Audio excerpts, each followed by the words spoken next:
Ya, tamu kita kali ini benar-benar sangat spesial di Hari Pers. Ya, masih suasana Hari Pers ya. Ada Profesor Dr. Yasin Tuloli, MPD. Alhamdulillah di tengah kesibukan beliau yang masih terus menulis sampai hari ini beliau punya tetap masih meluangkan waktu untuk datang memenuhi undangan saya. Ya, Assalamualaikum Prof. Waalaikumsalam warahmatullahi wabarakatuh. Alhamdulillah masih aktif menulis ya Prof. Iya. Jadi kemarin ini saya sangat berterima kasih Prof. Ada 6 buku yang diberikan dalam rangka Hari Pers. Ini luar biasa Prof. Ini ditulis saat pandemi ya? Iya, pandemi. Selama pandemi bayangkan. Iya. Jadi sekarang sementara di TK yang terakhir itu masih ada juga. Iya. Saya pasti kebagian bukunya Islam. juga Prof. Iya. Itu ada di Ensiklopedia Islam. Oh iya, yang cetak di mana percetakannya? Apa itu Muhammadiyah punya di Jogja? Iya. Suara Muhammadiyah. Suara Muhammadiyah. Sampai hari ini Prof masih aktif menulis, juga masih penulis tetap untuk kolom persepsi di Gorontalo Pos setiap hari Jumat. Alhamdulillah. Ini apa resepnya ini Prof? Sampai Prof masih tetap bisa punya aktivitas yang luar biasa. Begini, kita menyadari bahwa hidup ini harus ada guna dan manfaat. Iya. Jangan cuma asal sudah hidup, sedangkan tidak ada manfaat. Kemudian kita juga dalam agama Islam diajarkan wal asri, demi masa. Iya. Manusia itu merugi kalau tidak menggunakan waktu. Jadi siapa yang sampai si Ali bin Abi Thalib katakan, waktu itu laksana pedang, al-waktu kasai. Jadi pedang ini kalau tidak digunakan, dia bilang batang lehermu sendiri yang ditebas. Ya. Itu seperti pedang. Iya, jadi harus dimanfaatkan. Mengatakan time is money, kita waktu adalah pedang. Kita bukan itu. Ya. Time is learning. Ya. Belajar itu adalah waktu itu adalah belajar. Atau belajar oh, itu adalah, waktu itu adalah belajar. Ya. Jadi kita dengan kita menulis berarti kita sendirinya belajar. Ya. Tidak mungkin orang menulis lalu tidak belajar. Iya. Iya, di masa pandemi ini Prof masih terus mendapatkan informasi itu lewat apakah mungkin lewat koran atau ya hampir semua media ada saya ikut. Iya. Melalui televisi, mulai radio. Iya. Sering biasa nonton film itu kan. Iya, betul. Majalah, harus tetap sampai itu koran. Iya. Apalagi kita sudah terbiasa itu waktu di Universitas Indonesia dengan itu pandu wajib itu mahasiswa pasca sarjana harus minimal berlangganan dengan koran nasional, ya. Kemudian dengan majalah ilmiah, kemudian nonton. Ya. Dan di ujian dia tanya di media itu, karena itu media pers itu kan media massa yang paling umum. Ya. Beda dengan sekolah kan hanya terbatas guru SD, ya. guru SMP. Tapi kalau namanya pers. Itu media, tidak terbatas. Seluruh tidak lihat nol. Dari SD sampai perguruan tinggi sampai kita wajib. Iya. Dan kita dicek kalau tidak di ujian dokter, iya. Ditanya waktu siaran ini ada di mana? Waktu itu ada belajar, jadi saya lupa tidak sempat. Dusta itu tidak boleh. Iya. Jadi memang harus mengikuti benar perkembangan dari media. Nah, Prof itu pernah jadi anggota PWI? Saya waktu itu dimasukkan oleh Profesor Dr. Hinsu. Kita wajib karena kita kuliah sama dia berikan tentang hubungan sosial dan pramuka tahun 1964. Iya. Nah, cuma kita tidak tercatat seperti yang lain kan? Iya. Melalui media lain karena boleh itu kan anggota PWI Provinsi Sulawesi Utara. Terus saya juga tidur di balai wartawan. Oh iya. Dari tahun 64 saya sudah tidur lihat dia itu bagaimana Yul Gorontalo, bagaimana Kama, iya. Pak Adin Mukhtar, mereka itu di anggota PWI. Jadi saya tertarik sampai saya itu jadi penulis. Ya, jadi sejak saat itu Prof aktif menulis sampai hari ini. Menulis di majalah sampai saya diangkat jadi redaktur majalah pedagogika di Bukit Melayu. Saya dirikan juga. Berarti wartawan juga. Iya, dirikan juga majalah apa? Surya itu dari Muhammadiyah. Sudah sekitar. Jadi Prof, kalau menurut Prof, pers saat ini seperti apa? Kan Prof ini sudah merasakan bagaimana pers di zaman 60-an, atau mungkin Prof bisa menggambarkan pers saat itu seperti apa dan sekarang ini bagaimana? Kalau pers saat punya zaman itu tidak ada kebebasan. Artinya kalau mau menyampaikan sesuatu itu harus lihat kiri kanan dulu. Ini disenangi pemerintah atau parpol atau pihak-pihak tertentu. Tapi sekarang kan tidak pusing, dia gubernur, dia presiden, siapapun boleh gitu. Tapi ada etikanya, kode etik daripada seorang jurnalis harus diperhatikan. Jadi kita sekarang bebas tapi juga bertanggung jawab. Bebas beretika, iya. Dan bertanggung jawab. Iya. Jadi yang penting dia profesional menyampaikan dan proporsional, seimbang. Jangan ya kita punya pendapat pribadi lebih banyak daripada yang sebenarnya. Iya. Tidak boleh. Nah, kalau sekarang bagaimana? Jadi sekarang itu sudah lebih terbuka. Lebih terbuka dengan adanya kebebasan pers. Sekarang kan tidak boleh lagi beredar. Tapi waktu itu Prof tidak takut juga menulis. Saya kan artinya tahu diri lah. Bukan ada ketergantungan. Saya tetap independen. Kalau saya harus menyampaikan yang benar, ya harus benar. Kita tidak boleh sembunyi-sembunyi. Ya. Jadi waktu itu artinya etika menulis itu kita kuasai. Karena kita jadi waktu itu anggota pramuka, kita juga di pramuka tahu menghargai orang lain. Ya, karena itu kan ada di dasar Dharma Pramuka itu, Prof. Ya. Iya. Lalu kita juga pernah dapat pendidikan pers, tapi pendidikan pers yang sifatnya tidak formal, tapi informal. Pak Profesor Dr. Sims itu mengajarkan harus ada etikanya.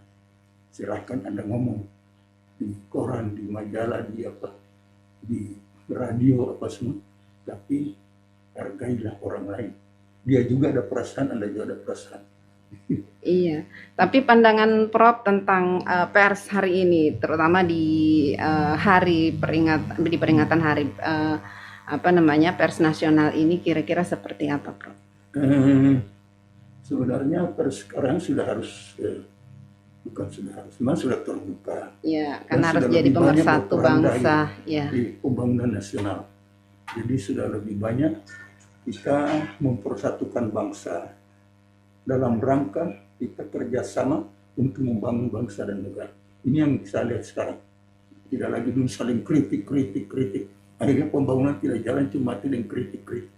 Nah sekarang kan seperti saya lihat di HG kan, hampir selalu tulis itu jalan ini sudah seperti banjir, dan sudah seperti kolam. Iya, genangan. Tapi dia tidak bilang jalan ini jadi kolam. Itu kan kasar. Iya, tetap masih ada praduga tak bersalah. Tapi ada kata seperti. Iya. Berarti itu kata seperti itu artinya dari baik jadi. Dan itu kan berarti tersirat di situ tidak keras, tidak. Iya. Tapi bukan munafik juga. Iya, sebagai kontrol sosial kan, pers. Iya. Dan alhamdulillah jalan yang di situ sekarang sementara diperbaiki karena pemberitaan. Nah, itulah kan namanya pers itu menjadikan orang sebagai sumber pembelajaran dan edukasi, merubah sikap orang. Nah, itu kan pemerintah dirubah sikap dan masyarakat juga. Sampai masyarakat kan sering juga ada yang lupa di Suwawa itu, mereka ambil peran sendiri, misal itu jalan. Tidak hanya asal mengeluh sama pemerintah, tapi mereka berinisiatif. Iya, jadi mereka pers ini memanusiakan manusia pembangunan, jadi bermental pembangunan. Dan ini peran pers sudah lebih baik, lebih luas dari yang zaman dulu. Dan sekarang makin banyak, Prof, yang media-media online itu kan, Prof sering mengikuti ya media-media online, itu kan sangat banyak. Dan ya insya Allah mudah-mudahan semua pers yang ada di Indonesia ini ya tetap walaupun banyak tetap memperhatikan kode etik jurnalistik. Jadi tetap dia terakhir pada mempersatukan Iya. bangsa dan negara. Karena tujuan utamanya itu. Untuk mencapai tujuan itu pembangunan nasional. Jadi jangan hanya asa kritik tidak tahu apa dasar. Itu namanya pers liar seperti zaman kita. Oh. Jangan sampai jadi pers liar. Padahal zaman dulu itu kan sangat ketat ya, Prof. Iya, sebenarnya waktu zamannya Orde Lama dan Orde Lama dan Orde Baru. itu memang keras.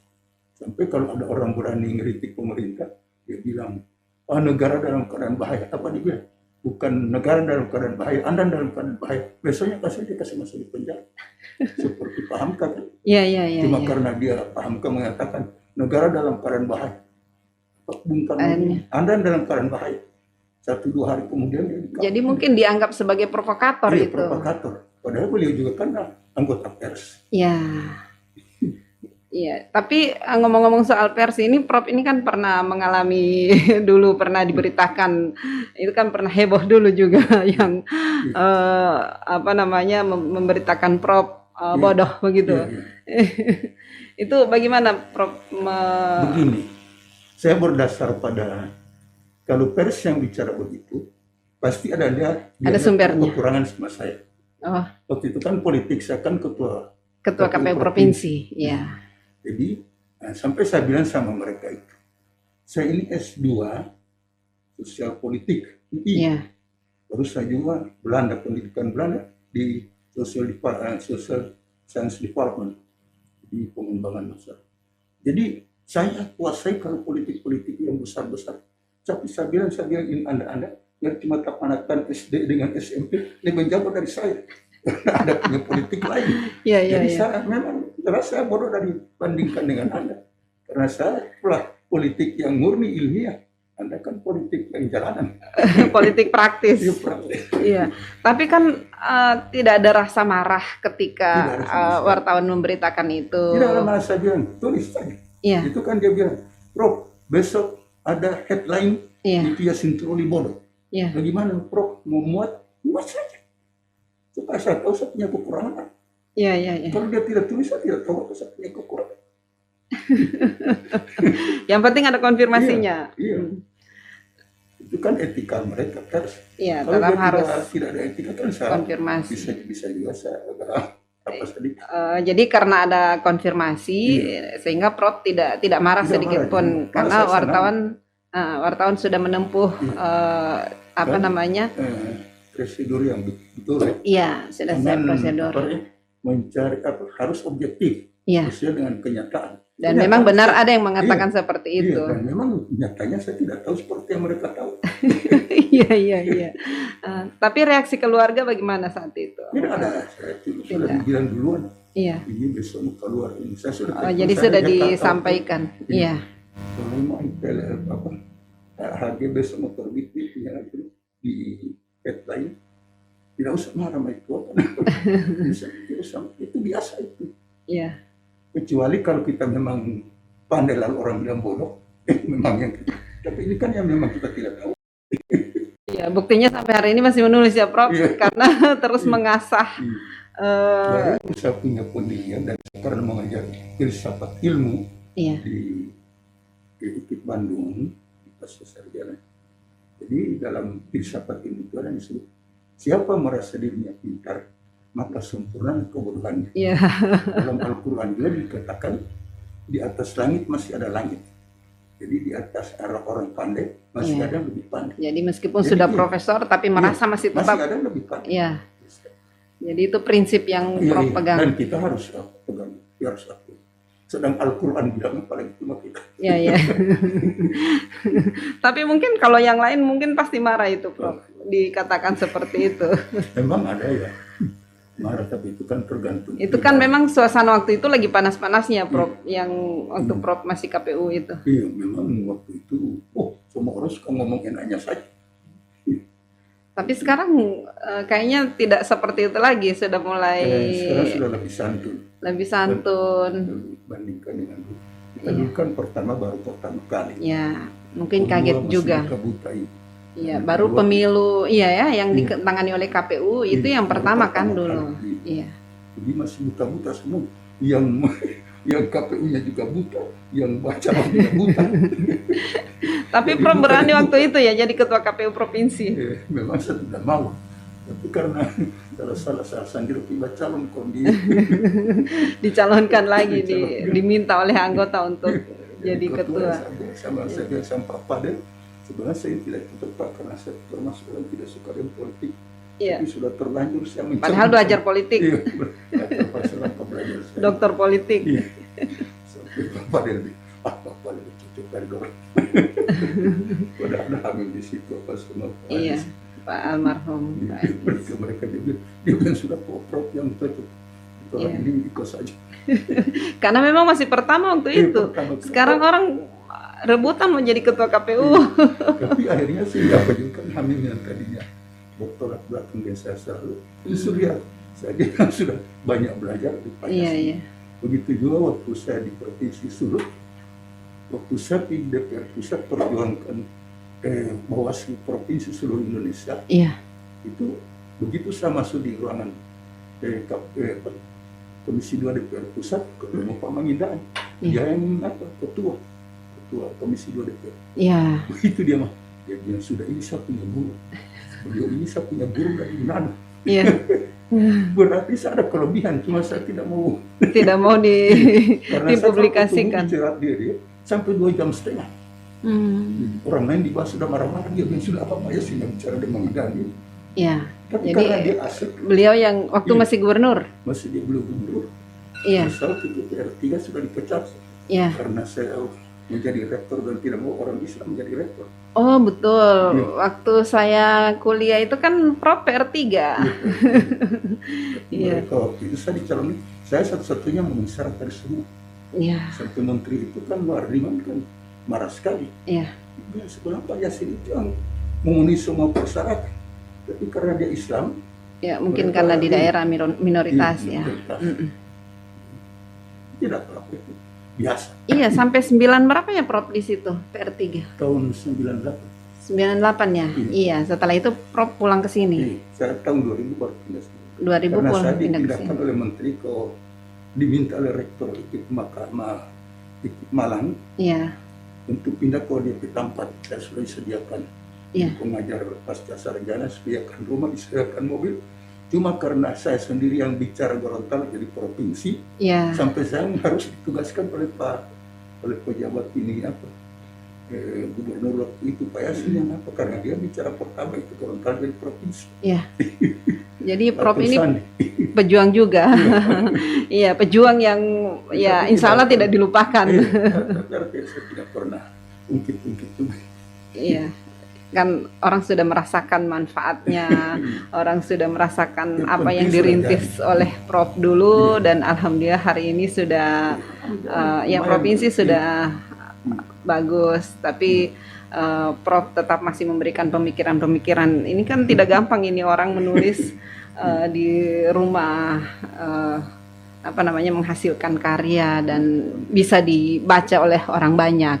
Itu. Jadi selama masa pandemi ini Prof membatasi undangan-undangan di luar. Saya jawab pilih dulu. Iya. Kalau- Alhamdulillah saya Kalau tidak mau pilih. iya. Karena saya bilang, kalau Karena belum- memang agak rawan juga ya. Karena bernuansa dan saya punya istri selalu peringat Iya. yang bicara dia bilang itu politik segala yang para kita tidak tahu kita mau cerita. Tapi kan sebenarnya tidak juga kan orang sangat membutuhkan pemikiran-pemikiran dari Prof. Nah, kalau tidak lewat wadah seperti ini ya selain menulis ya seperti inilah kita harus apa namanya menggali apa yang ingin Prof sampaikan kepada masyarakat. Karena ya harus dimaklumi juga bahwa Prof itu apalagi di masa pandemi, jangankan Prof, ya semua orang selalu membatasi untuk ketemu siapa saja, untuk ke mana-mana, sehingga ya mungkin kalau misalnya orang mengundang Prof untuk jadi pembicara atau apa itu mungkin lewat Zoom bisa. Nah, itu sering saya diundang dalam Lewat Zoom? di Sering. Jakarta apa Iya. sering juga MPR saya sudah 5 kali dengan MPR pendapat saya tentang Pancasila saya Iya. tulis Masih langsung tetap. dengan papernya dan Iya, dan Mereka Prof di itu DPR pusat juga. sangat rajin menulis di buku. Iya. Menulis, kan dulu saya selalu memperhatikan kebiasaan Prof itu ada buku, album kecil, Iya, iya. dan tulisannya Prof itu kecil-kecil, masih bisa dibaca itu Prof. Masih boleh. Karena setiap saat itu Prof Iya. selalu menulis. Setiap apa yang saya ingat, Iya. saya ya publish or perish. Jadi dipublikasi atau hilang atau musnah. Iya. Itu kan Amerika punya slogan, tapi bukan hanya orang Amerika. Jadi dipublikasi atau Iya. musnah. Iya, jadi publish or perish. Iya. Dipublikasi atau musnah. Kalau tidak langsung ditulis, itu juga Hilang. Imam Ghazali bilang. Iya. Kalau tidak ditulis ilmu, itu dia bilang sama dengan burung terbang. Kalau burung hinggap lalu kita tidak tangkap, Iya. tidak akan mungkin balik lagi. Betul. Nah, Jadi sebetulnya apa yang harus Prof ditulis. ingat harus Iya. ditulis, Tulis. karena Iya. ketika misalnya kita menunda itu semua, Iya, ya pasti akan buyar, iya, tidak akan. iya. Seperti si Imam Ghazali itu kan, dimanapun dia pergi, dia selalu bawa pena. Waktu itu kan masih zamannya pena. Iya. Dimanapun dia. Jadi akhirnya sampai ratusan buku, 280 buku kebiasaan. Padahal dia punya umur cuma 51 tahun kan. Iya, iya. Kalau Prof sampai hari ini sudah berapa buku? Ya artinya mungkin sudah sekitar ratusan. Ratusan buku. Iya. Jadi sudah ratusan yang Tapi yang kecil-kecil itu lebih banyak. iya. Jadi karena Prof apa yang Prof ingat itu Prof. Iya, Saya mau baca. Saya akan bacakan ini dari Pak Saiful Bahri Rurai ke Ipul. Jadi beliau ini beliau bilang bahwa Prof itu yang mengajarkan. Jadi ada dua figur yang sangat memotivasi saya untuk terus menulis sejak basic training HMI Manado. Adalah Husain Malahele almarhum, wartawan senior Surabaya dan seniman pendiri teater Ladang Minor Surabaya. Yang selalu hadir menantang intelektual kita untuk berproses, dan Profesor Yasin, ilmuwan yang selalu mendorong bahwa menulis itu ada dimensi spiritualnya. Suatu saat Prof Yasin mengirim nota tertulis kepada saya, era Ketum Cabang HMI masih Martin Taha, BSC. Isinya tentang menulis, bahwa menulis itu ada dimensi keimanan. Ketika iman telah bekerja, semua pekerjaan akan terasa mudah. Itu penggalan kalimat dalam nota Profesor Yasin Tuloli kepada saya saat didaulat menjadi pemret buletin HMI Hijau Hitam. Beliau benar-benar seorang pendidik tanpa kesan menggurui, lebih banyak memotivasi kita untuk membaca dan menulis. Dua proses intelektual yang senantiasa harus terjaga dalam ber-HMI. Semoga Prof Yasin dilimpahi kesehatan untuk terus memotivasi generasi HMI dalam berproses menjadi. Ya, amin ya rabbal alamin. Itu yang ditulis oleh Ko Ipul ya, Pak Saiful Bahri Rurai. Ya. Anda juga begitu berusaha. Insya Allah, amin. Tidak ada yang abadi. Iya. Kata-kata itu terbang. Anda kasih ceramah ini terbang. Iya. Tapi yang abadi itu yang adalah menulis. Baru kemudian ada dia punya apa di hari kemudian. Ada dia punya termasuk amal jariah. Ya, karena ketika ini dibaca terus, iya, dibaca. Dan itu akan jadi amal jariah. Lima generasi mengalir terus. Iya. Tapi bukan itu juga tujuan. Tapi kan dalam agama Islam kita katakan ikra, di samping ikra disuruh juga menulis. Iya. Dan dengan demikian Allah juga sudah bilang siapa yang baca dan menulis itu Allah tambah dia punya ilmu. Dan saya punya pengalaman. Saya punya ilmu makin banyak, walaupun saya juga makin tahu, saya ini makin bodoh. Walaupun ada yang bilang seperti itu. Iya. Jadi ada tips mungkin Dok, Prof ke ya generasi yang sekarang ini, tips untuk bisa terus produktif seperti Prof. Selain tadi bahwa apa yang kita ingat kita harus segera menulisnya. Hilang dia, terbang. Iya, jadi ketika kita tidak tulis maka itu hilang. Dan jangan tunda. Kan kita sering dipengaruhi oleh tidur, habis tidur suruh tidak. Iya, saya itu kan kadang-kadang juga begitu, Prof. Kalau misalnya ada sesuatu yang ingin saya misalnya menulis berita, saya itu kalau saya tunda saja misalnya 1 jam 2 jam itu jadi malas. Tidak lain. Iya. Jadi sebaiknya memang begitu ada harus langsung ditulis supaya kalau tidak memang jadi masuk angin. Iya, orang bilang betul, gone with the wind. Itu kalau apa dia berlalu tanpa kesan. Iya, Tapi iya. kalau langsung apa dia berkesan. Iya, Ada dia punya terabadikan. iya, terbalikan. Tapi kalau apa sampai dipertegas lagi dalam satu ulap las, ulap des. Siapa yang tertawanya terakhir, tertawanya yang terbaik. Oh begitu ya? Kan siksa itu buku batu semua. Oh iya iya. Kan siksa sekali. Jadi nanti tertawanya di Nanti akhir. Di akhir kan sudah jadi buku. Nah, ini Iya. nanti bayangkan kalau saya cuma tidur. Iya. Tidak ada buku. Dan Betul. tidak beramal. Karena kita sudah janji dengan Allah. Iya. Ya, inna salati wa nusuki wa Iya, iya. mahmudi. Iya. Ini bertentangan dengan kita punya perilaku. Iya. Jadi terus apa? Termasuk menulis juga termasuk. Iya. Kan menyebar. Beramal saleh. Iya. Di rugi kita punya. Iya. Di rumah itu Prof, waktu istirahatnya berapa jam? Waktu karena Sering saya tidurnya tinggal 1-2 jam berkata di mana saya cuma tidur 5 menit. Sudah. selalu di ruang kerjanya Prof itu. Saya cuma istirahat kalau di kamar kan di belakang saya kan. Iya. Istirahat barang 15 menit atau 10 menit. Sering juga baru 1 menit saya kira 1 jam. Saya baru 1 menit saya tak tidur. Oh, jadi langsung bangun. Iya. Bangun itu apa saja yang dilakukan Saya Prof? sudah jam. Saya bilang ya ini rugi di hidup ini. Karena Jadi- saya takut mati, jangan mati cuma di tempat tidur. Jadi kalau mati sementara menulis Iya, itu kan mati syahid. mati syahid. Iya. Iya, karena Kalau mati di tempat tidur. mati di kan tempat belum tahu. tidur.